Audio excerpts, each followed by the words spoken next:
You would not believe the freaking trouble I've had getting this camera to record today.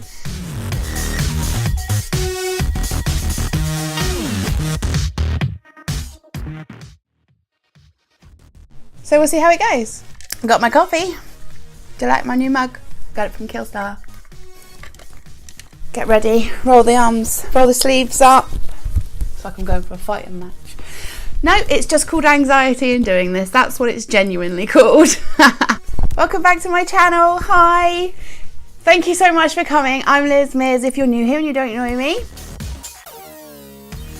So today this is going to be a little story time about my own mental health struggles, life journey, everything like that. So it all begins back when I was born in 1980, obviously. Okay, so I just want to give a bit of a trigger warning before we start this. You know, take responsibility for yourself if maybe you're not gonna cope with what I'm gonna hear, because it's gonna be talking of self-harm, suicide attempts, severe mental illness, and everything that goes in between with the life of a teenager. So if that's gonna trigger you, please turn off now. I do not want to cause anybody any distress or worries.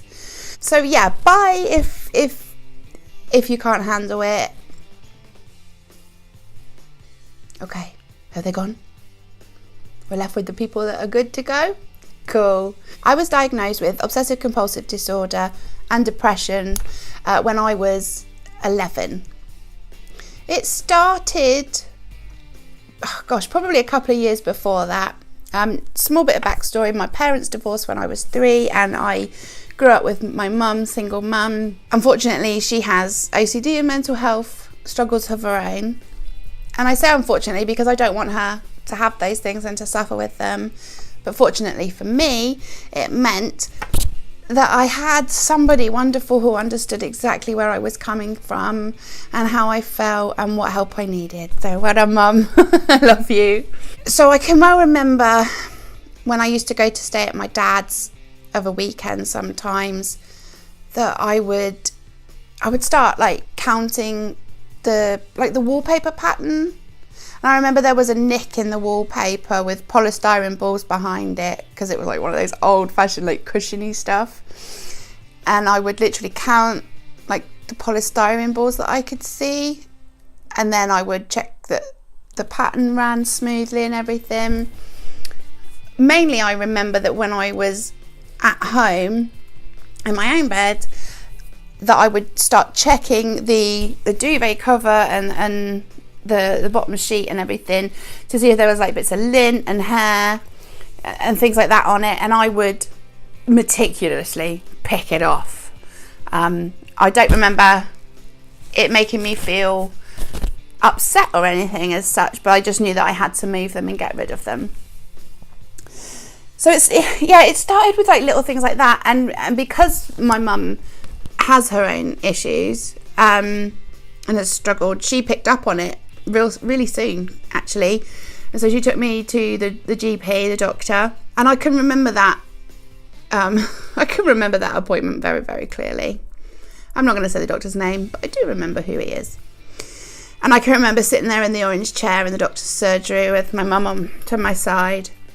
And I remember him looking me in my 11-year-old self's eyes and telling me that I needed to pull my socks up and that I needed to basically stop being naughty, stop causing my mum problems, and to suck it up. So GPs and me go way back, and there's only been a few GPs along the way that have actually genuinely helped. And especially like 20 odd years ago, mental illness was even more stigmatized than it is today. And today it's horrendously bad. So if you can imagine 20 years from that. So that started like a massive journey. That started my life with mental health, and my OCD slowly, surely, steadily got worse and worse. I don't remember a great deal between the ages of 11 to about 13. I can remember going up to my secondary school and that's where like most of my memories of OCD becoming life-changing and debilitating comes from. I got so bad that everything I did was OCD ritual related. Yes, I did the hand washing thing. That's what generally a lot of people know about. I washed my hands so much because I was absolutely petrified of germs. I was petrified of ingesting germs, and it basically all comes down to a fear of dying. And I still struggle with that fear to this day, worrying about dying, because to me, death is and always has been and always will be the one question nobody can answer the answer to, can they?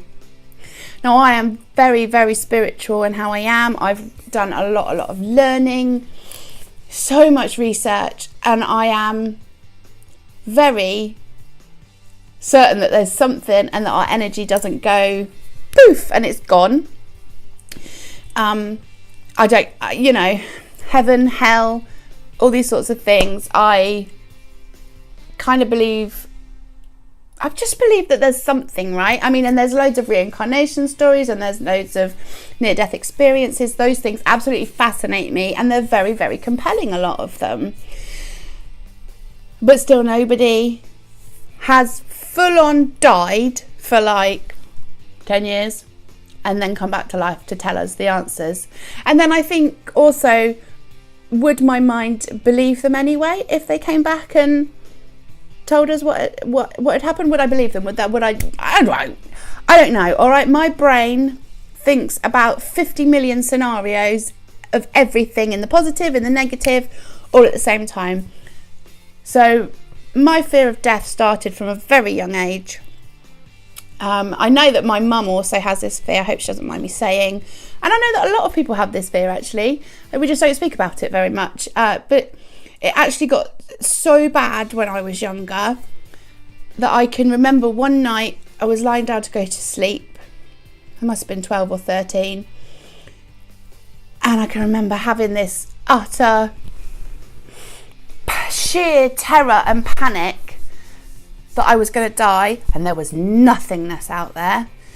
And I got up and I was screaming. Like, I don't remember massive amounts of it. I can remember going out of my door into the landing, and I can remember my mum trying to calm me down to the point that she actually had to slap me on my face to like knock me out of this utter terror I was in.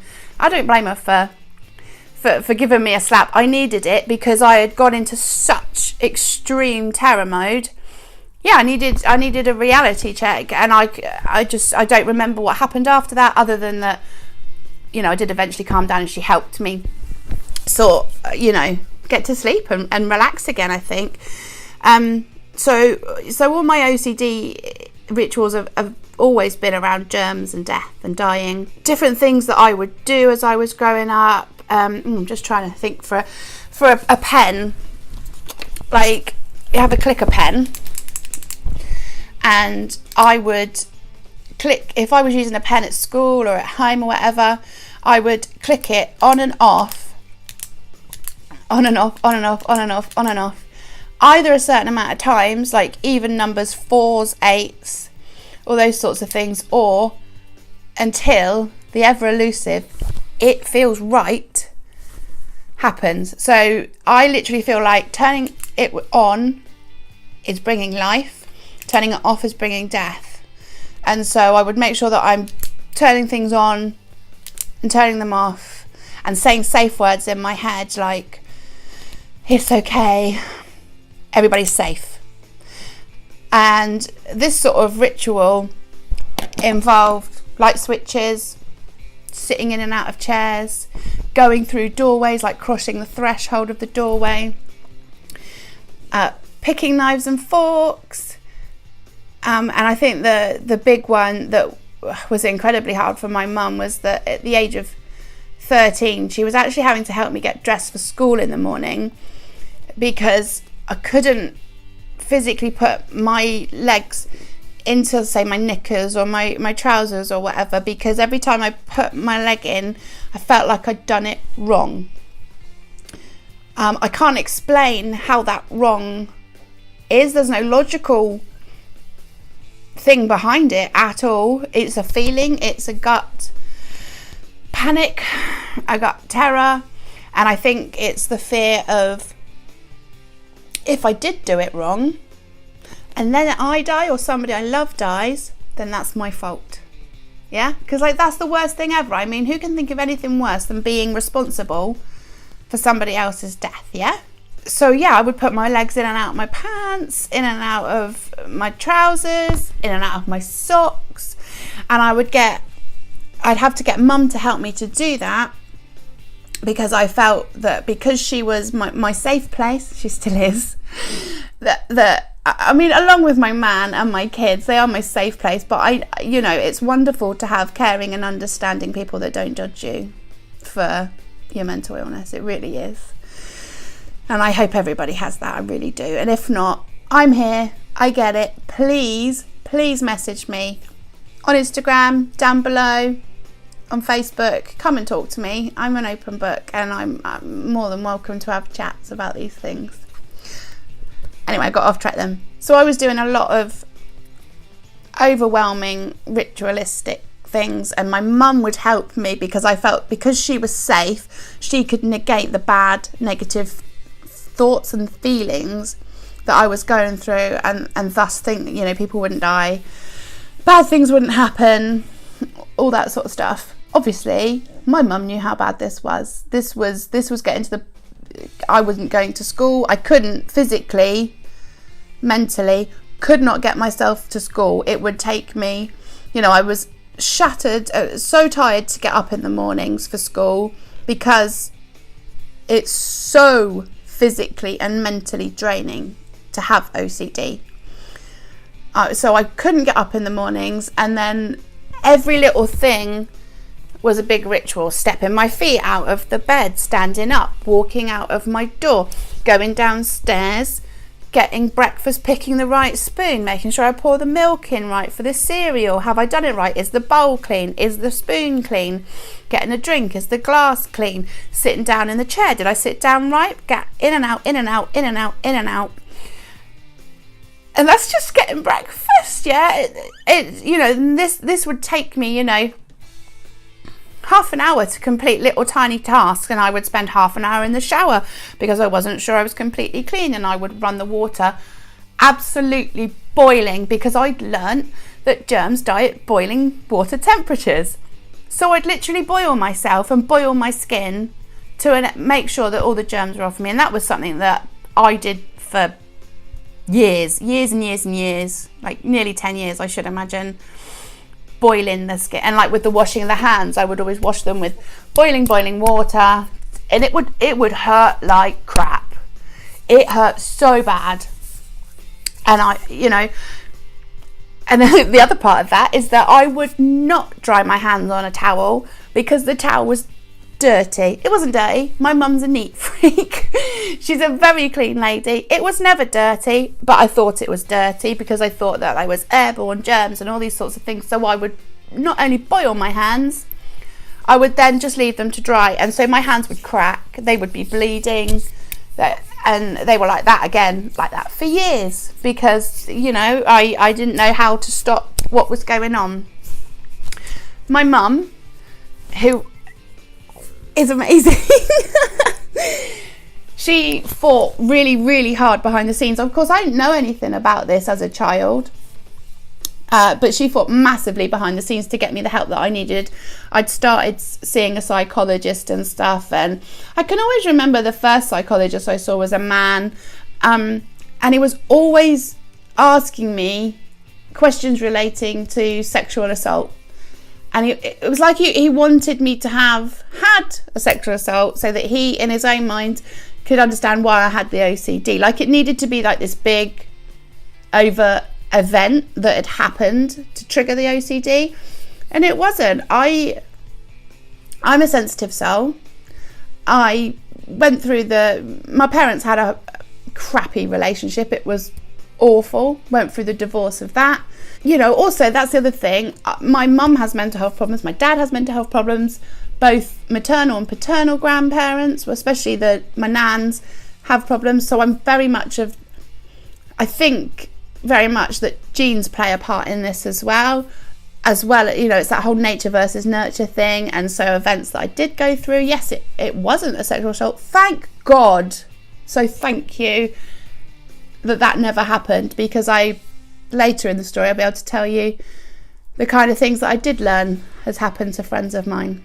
Psychology worked, I was going to school a little bit, doing what I could. It climaxed to the point that my mum knew that I needed inpatient care. So age 14, I was actually staying with my aunt for a little while because my OCD was so overwhelming to me, so overwhelming to my mum, that she needed time for herself, because she couldn't look after herself properly because she was looking after me. Her mental health was declining and everything. And so I would go and have like a week or so that I'd stay at my aunt's house. And I was fine with that. That was okay. I was compos mentis enough to understand that my mum needed that time, and it wasn't that she didn't love me. That was what helped. But one night she came to pick me up, and they called me into the lounge, and I don't remember much of the conversation. I literally remember my mum saying, and Auntie Linda saying, that I was going to go and see a hospital in Winchester that was for people with problems like me with OCD, and that I would be going away to live there for a while. My brain just completely freaked out. I remember speeding through to my cousin's bedroom, throwing myself on his bed and bawling my bloody eyes out into his pillow, punching it, screaming, because going to my auntie's for a week was one thing, but going to be sent away to a hospital was quite another. And I can remember shouting at my mum, "You don't love me, you want to get rid of me."